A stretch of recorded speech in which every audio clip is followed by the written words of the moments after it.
সম্মানিত ভিউয়ার্স, আসসালামু আলাইকুম। আমরা গত ক্লাসে শিখেছিলাম বাংলা বানানে হ্রস্ব ইকারের ব্যবহার। সেখানে আমরা আলোচনা করেছিলাম বাংলা শব্দ মূলত 5 প্রকার। সেই 5 প্রকার শব্দের মধ্যে হ্রস্ব ইকার কোথায় ব্যবহার হবে সে নিয়ে আলোচনা হয়েছিল। একটা নিয়ম আমরা ওই ক্লাসে বলেছিলাম। আজকে আমরা আরও 3টি নিয়ম নিয়ে আমরা আলোচনা করব। আজকে 2 নম্বর, 3 নম্বর এবং 4 নম্বর নিয়ম নিয়ে আমরা আলোচনা করছি।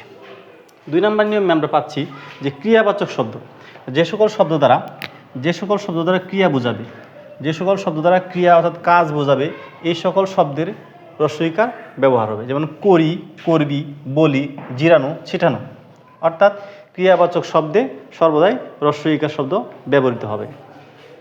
3 নম্বর নিয়মটাতে আমরা পাচ্ছি সংখ্যাবাচক শব্দে, অর্থাৎ যে সকল শব্দ দ্বারা কোনো সংখ্যা বোঝাবে বা গণনা করা হয় সেই সকল শব্দে হ্রস্ব ইকারের ব্যবহার। যেমন ধরেন 20, এটা একটা সংখ্যা শব্দ। 19 কোটি 3, অর্থাৎ এই ধরনের গণনা করার সংখ্যাবাচক যে সকল শব্দগুলো থাকবে সেই শব্দগুলোতে আমরা হ্রস্ব ইকারের ব্যবহার করব।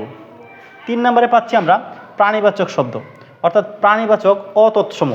লক্ষ্য রাখতে হবে অতৎসম। আর আমরা গত ক্লাসে আলোচনা করেছি যে অতৎসম শব্দ কোনটি। তাহলে আজকে আমরা সেই প্রাণীবাচক অতৎসম শব্দে হ্রস্ব ইকার হবে। অর্থাৎ দেখুন এখানে হাতি, হকার হাত অস্বীকার হাতি, হ্রস্ব ইকারের ব্যবহার।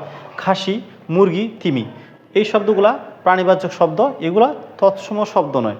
অর্থাৎ তৎসম শব্দ হলে আবার হ্রস্বই হতে পারতো অথবা দীর্ঘ হতে পারতো, কিন্তু এগুলো যেহেতু অতৎসম শব্দ তাই এই প্রাণীবাচক শব্দে হ্রস্ব ইকারের ব্যবহার হবে। তাহলে আমরা গত পর্বে শিখেছিলাম একটা নিয়ম, আর আজকে শিখলাম 3টে নিয়ম।